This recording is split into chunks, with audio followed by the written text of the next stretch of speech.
What do we have for Aries, please? Wheel of Fortune, Sag energy at the foundation of the reading, Aries. Aries, right now you are entering a time in your life where your manifestation abilities have reached an all-time high. But with all this positive, powerful manifestation energy that you're being given access to, I'm here to deliver you some warnings and some things that you need to look out for on your path. The energy inside the collective right now it's very chaotic.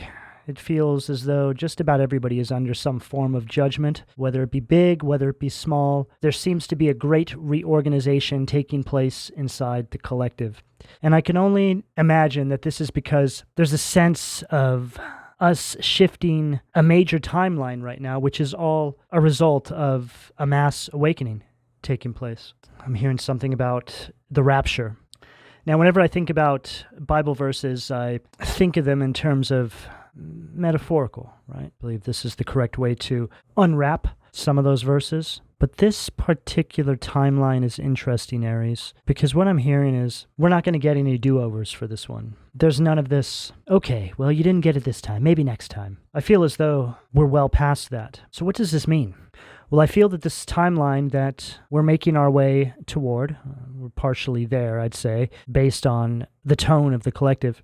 It's as if every action has an immediate reaction. It's like an energy of instant karma, whether it be good or whether it be bad. You know, when we think about how karma works, we think in terms of it coming back to bite us in the rear somewhere further down the line, but this feels much different. It feels foreign as well. I gotta admit, I'm taken aback by what I've been feeling inside this particular transit. But to get back on to the subject at hand here, Aries, your manifestations, each and every one of them, can be categorized into 7 subcategories underneath one of these 7 chakras. Now, each one of these 7 chakras stands for a different virtue. When they're flipped, now we are dealing with the 7 deadly sins. So when it comes to manifesting love, obviously you're going to manifest from your heart chakra.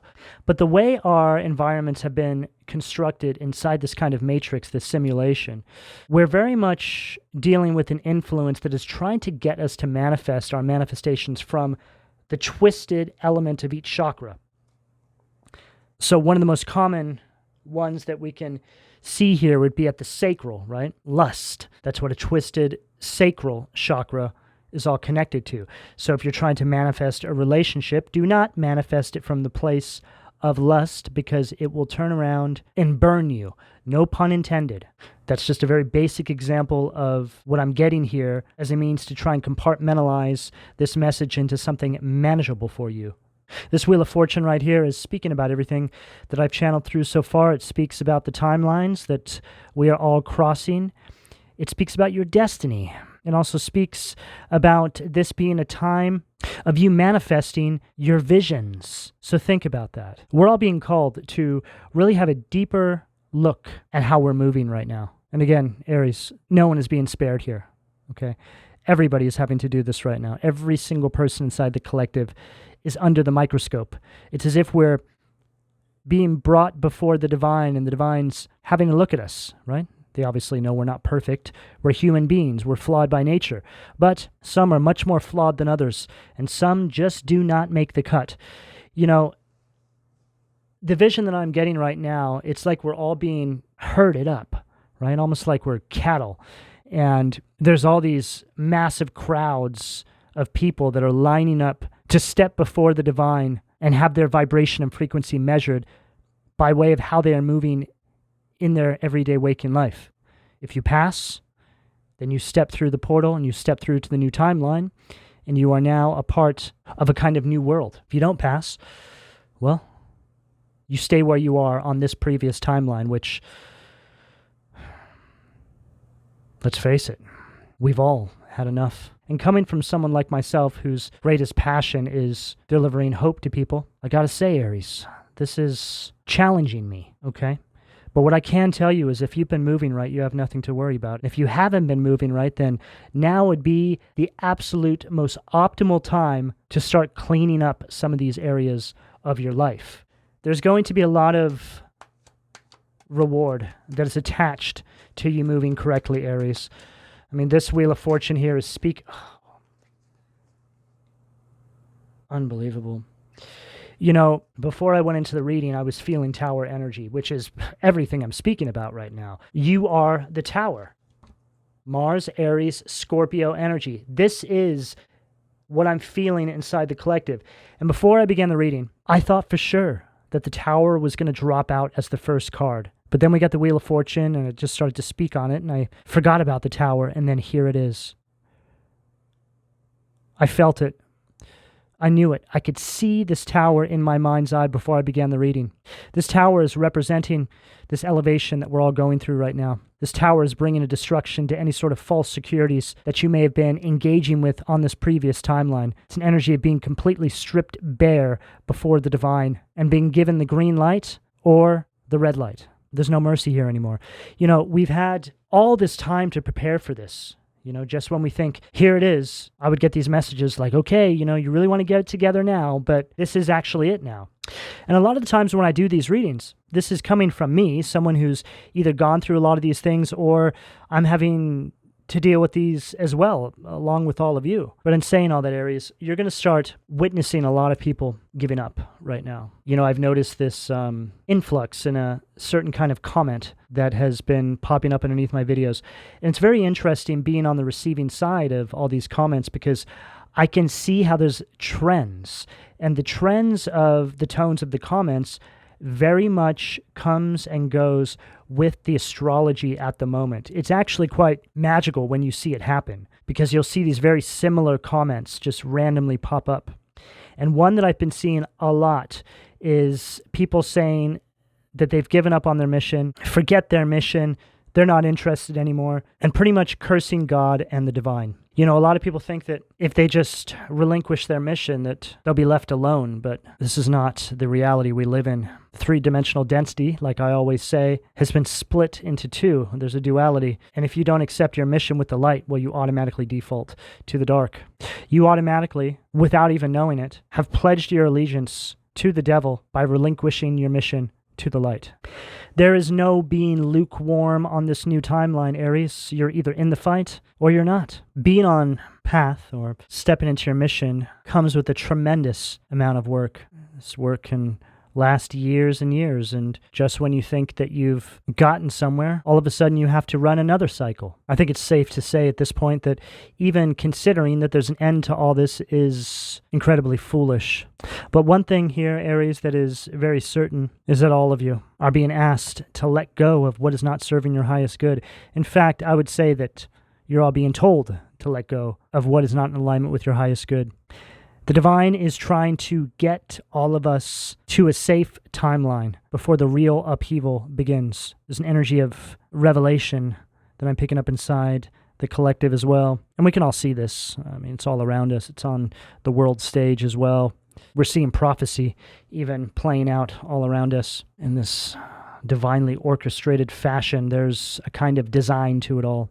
Now is one of these moments where you need to really scrutinize your own steps, your own work, and to have regular check-ins with Source, the divine, God.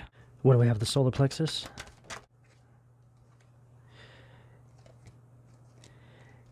Eight of Wands, Sag energy at the solar plexus. I feel that something is preparing to take place in your life, Aries. There's some sort of event, something, you may have already done this, but this energy that I'm picking up on of this great judgment, this great sacrifice that a lot of us are being asked to take is leading you to go further and further inward. And I feel that this is in direct opposition with your logical mind, Aries.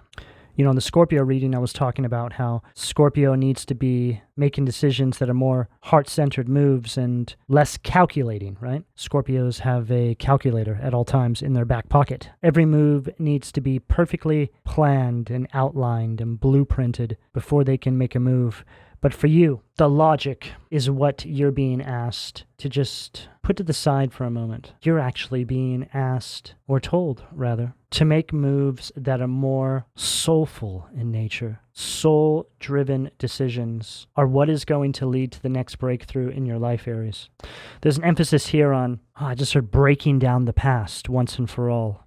You may be doing something right now, Aries, to assist in this, and I feel that it's rooted in some sort of spiritual practice. Something you do is going to allow you to finally start releasing the past so you can start moving forward. Eight of Wands at the solar plexus. It's as if you gain some sort of sense of confidence and control by way of the spiritual practice that you're going to implement. What do we have at the heart, please?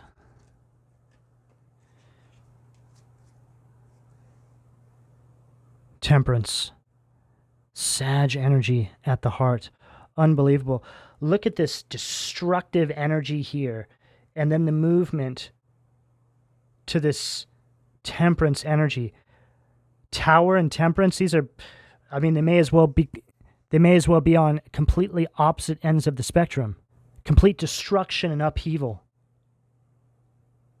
leads to the harmony, to the balance, to the healing. We have to go through the war to get to the peace, which is interesting because which truly comes first, war or peace? And without the war, it seems that peace wouldn't even exist. So there's an inevitability to both. They are these polar opposites that are in a constant pushing and pulling. I'm seeing the yin-yang symbol in my mind's eye right now. It's actually been coming through a lot in the readings lately. It makes sense because it really represents the balance between the light and dark, obviously, and how right now we are in a time where seemingly the dark is trying to overtake the light. Both are necessary, and both can't exist without the other. Again, we live in a dualistic dimension, the third dimension. This is just a reality that all of us must learn to accept. But there'll be that odd person who leaves a comment and says duality doesn't exist. But anybody with half a brain realizes that it does exist. Universally, we are all one, but in this density, it has been split. It's the way it is. But 100% of the time, the kinds of people who want to argue that are people that have no grip on their own reality and have an unstable foundation because they can't understand the basic principles of survival inside this density. For everything we take, we must give back. And for everything we give back, we are provided for by the universe. It's as if we are in a constant kind of bartering system with the universe inside the three-dimensional density. Everybody must deposit energy to withdraw energy, which would probably be one of the most perfect definitions that one could ever give for the Temperance card. You must deposit energy to withdraw energy. What do we have at the throat, please? Wow. Is that one card? Yeah. Right? There's the balance. I mean, this may as well be yin and yang, right? Positive, negative. And there we are, somewhere in the middle, trying to keep the balance.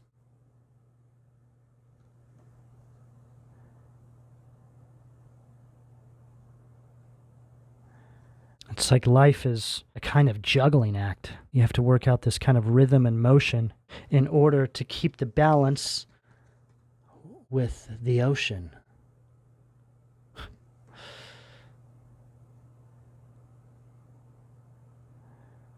The ocean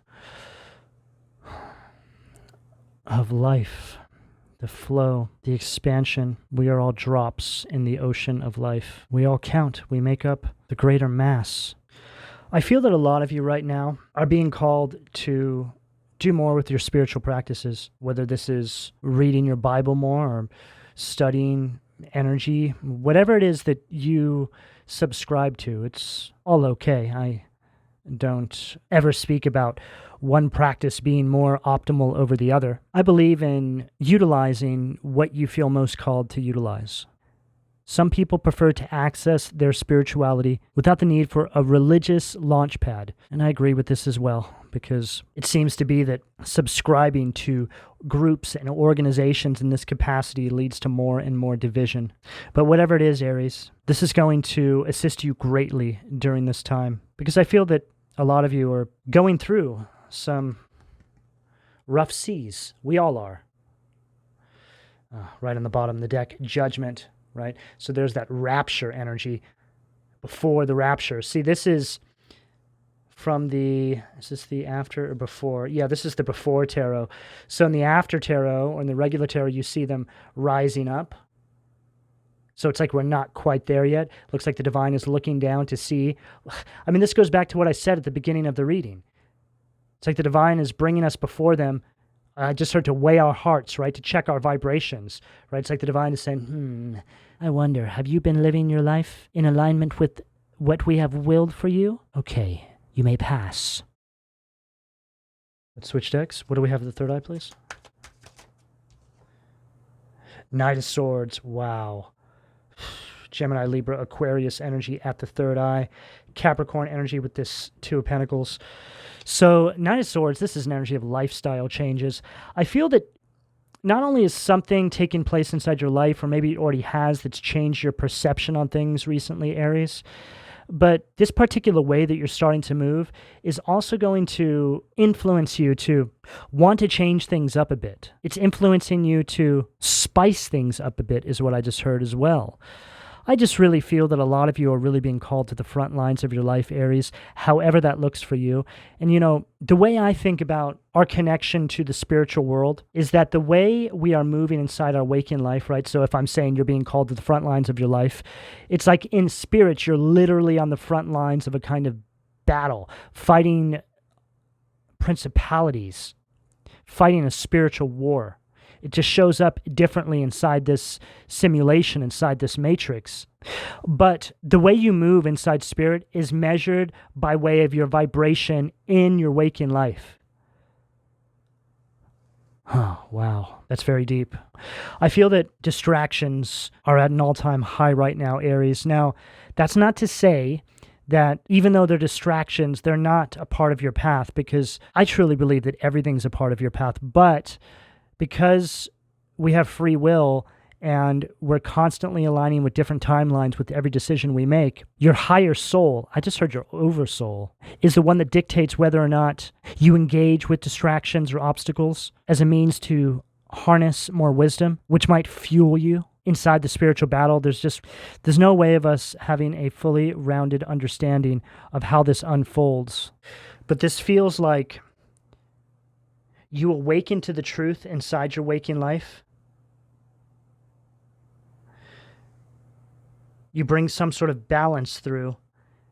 And now, this Knight of Swords, it's like this is how you're showing up in spirit, right? There's a deep connection to your physical vessel and your spirit body here, Aries.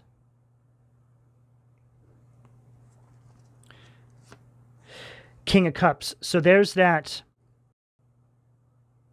experience, right? The wisdom that I was speaking about. What do we have at the crown, please? Strength, Leo energy at the crown, perfect.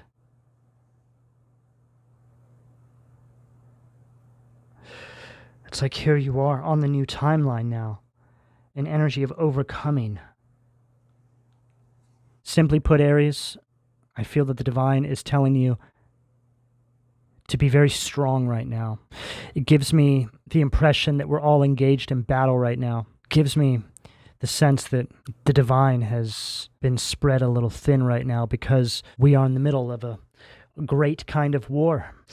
But now, more than ever, you need to hold on to your hope and faith. Be courageous in the face of adversity, because it feels like we are inches away, Aries, from actually stepping onto the new timeline. And this is why all this is unfolding to begin with. The principalities are coming at us with everything they have. What do we have at the foundation, please?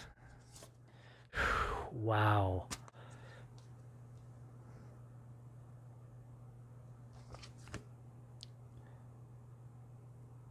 Three of Pentacles, Ouroboros. So whenever I see this card, it's like a bull in a china shop, right? Somebody trying to stand in front of you. It's like these are the principalities. Energy of stagnation, right? Halt, you will not step onto that new timeline, right? It's like an energy of being engaged in battle.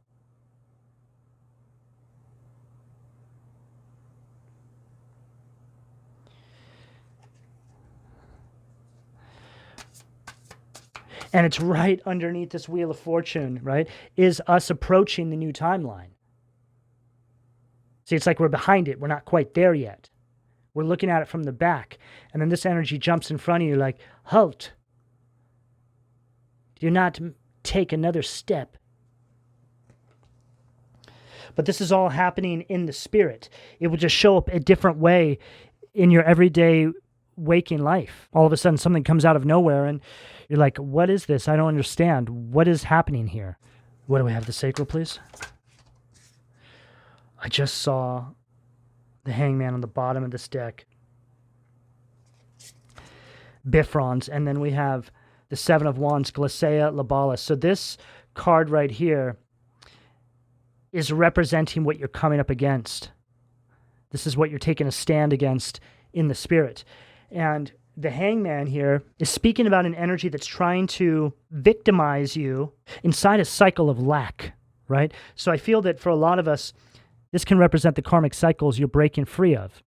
Yeah, it's an energy that wants you to feel like a victim, that wants you to feel like you've been badly done by. Because they know if they can get you trapped in that space, they have you right where they want you.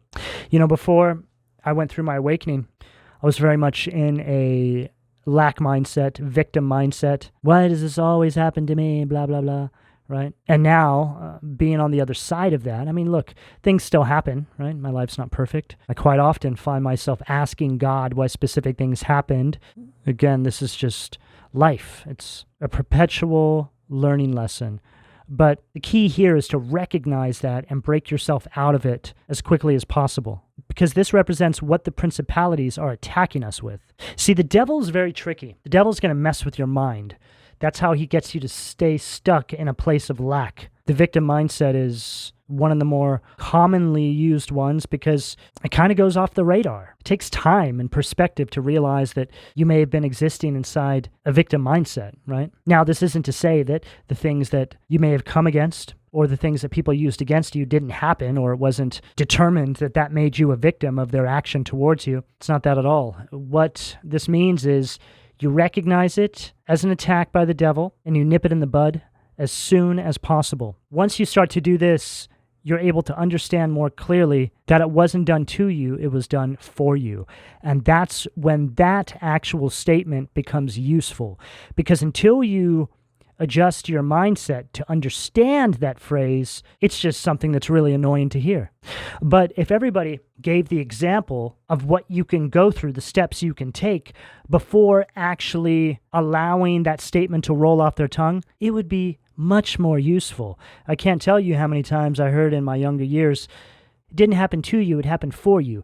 And I didn't know what that meant. And I know that a lot of the people that said that to me as well were just saying it because it's what people say, right? People say a lot of things that they don't even truly know the meaning to. But this is all being shattered with this tower at the sacral, Aries.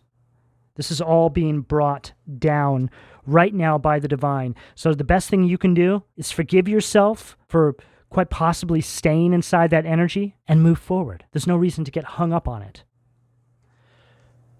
What do we have? The solar plexus?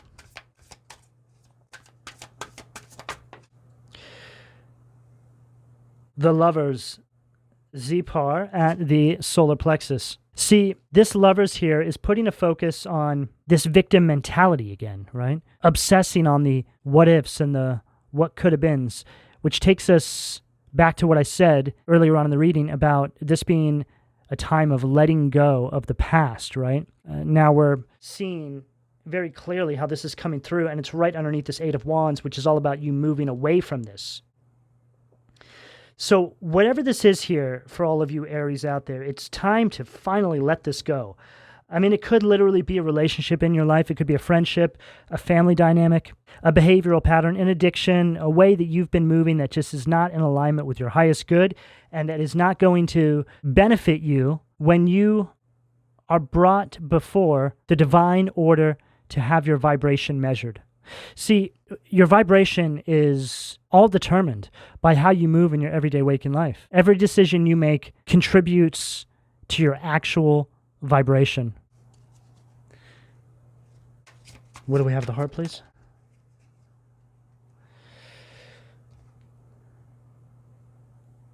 Then we have Deka Hrabia, which is the Knight of Pentacles, fine and unfair costs. So this energy here is putting more emphasis on this energy, but these are the people that I spoke about that are relinquishing the mission, right? These are the people that they're like, screw that, screw God, screw the universe, screw the divine.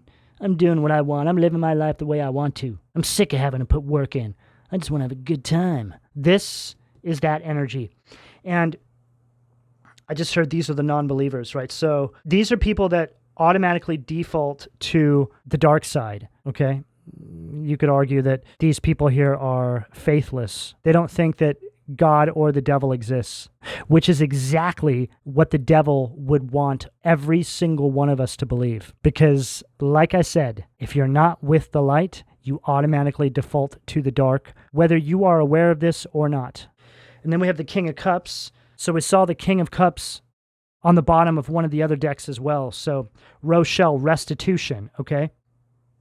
So now here you are, having left all of this behind. You've fought a literal spiritual battle, but you've made it to the new timeline.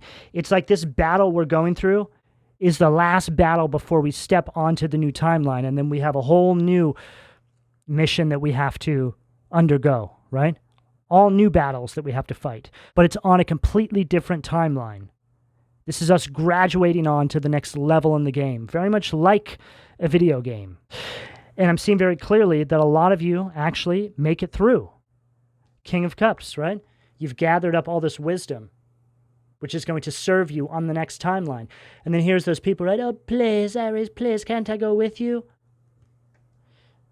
They said my vibration was too low and that I couldn't get on the Divine Mothership and go to the next timeline, that I had to go back into that hellhole. What do we have at the throat, please? Knight of Pentacles, Leah Heel, the praiseworthy God, light of understanding, acquires knowledge, and cures illness. So even though this came out upside down, I only read this particular deck as uprights. These ones I automatically read as if they're in the negative polarity. Demons, angels, negative, positive. Demon, angel, negative, positive. So this bridges the energy right here. Now we're seeing very clearly, we have the Knight of Pentacles in its negative polarity here, and we have it in its positive polarity here. So this is you having a very clear understanding of how all this works now. And you're wanting to put the work in. It's a lot easier to put the work in and get in mission than it is to actually relinquish your mission and automatically default to the old timeline. There's a lot of pain and suffering that comes with that because the universe is constantly trying to get you to transform, even though you didn't meet the deadline for this particular graduation ceremony, so to speak. I feel that this reading is going to explain why a lot of you have been feeling the way you do. It's like you feel almost like, I don't want to say an impending doom, but it's not really like that. There's just something coming towards us and it just feels unclear. This can also speak about a kind of remote viewing, right? Not manifesting from a place of fear, right? The impending doom, that's manifesting from a place of fear subconsciously without even being fully aware of it. It says right there, acquires knowledge and cures illness. So let's say that this reading here is a piece of knowledge, right? That allows you to heal yourself, however that shows up for you, and make your way towards this new timeline. This is all being represented right here, okay? It's like this reading is the light that you use in the darkness. What do we have at the third eye, please? Too many cards. What do we have at the third eye, please? Perfect. Five of Pentacles. Ashaiya, the forbearing God. Patience. Reveals secrets of nature. spreads knowledge in industry. So again, putting more emphasis on this message here. Okay, this Five of Pentacles is speaking about this energy of lack, right, that you're letting go of, this victim mindset, whatever it is for you, okay? An energy of lack and victim mindset or a poverty mindset, there's many things that fall under that particular umbrella. But at the end of the day, there are always going to be things that aren't in alignment with your highest good. They're things you tell yourself. They're things that are programmed into you to keep you off path, to make you feel like you're less than, to make you feel like you can't pull something off. This is what you're letting go of now. In a nutshell, you're letting go of the fear, Aries. And then we have Eight of Swords on the bottom of the deck and Wheel of Fortune again. Okay, so Eight of Swords, an energy of liberation. What do we have with the Crown? What do we have with the Crown, please? Three of Swords, Re-I-L. Gemini, Libra, Aquarius energy at the Crown to close out the reading. The quickly forgiving God. Love and submission. Cures illness, influences paternal love, gives long life. So this Three of Swords now is speaking about this heart chakra healing. It's like you're overcoming any sort of pain or loss that you may have experienced in your past, right? That energy of letting go, understanding that though we don't want to be living in the past, and though we want to let go of the past, the best way to do that is to heal the past and understand that it does not dictate your steps moving forward unless you allow it to. Take the wisdom that you gained from those experiences and arm yourself with discernment moving forward. And I truly believe, Aries, that if you move in accordance with this kind of divine blueprint I've laid out here for all of you, you will get that green light to pass through to the next timeline. Aries, this is the message I have available to all of you, depending on where you are on this timeline, should you choose to accept. I'm going to go ahead and leave it here. Please don't forget to like and subscribe. And if you would like a personal reading, you can find all of my contact details in the description below this video. And thank you for your donations, Aries. Take care.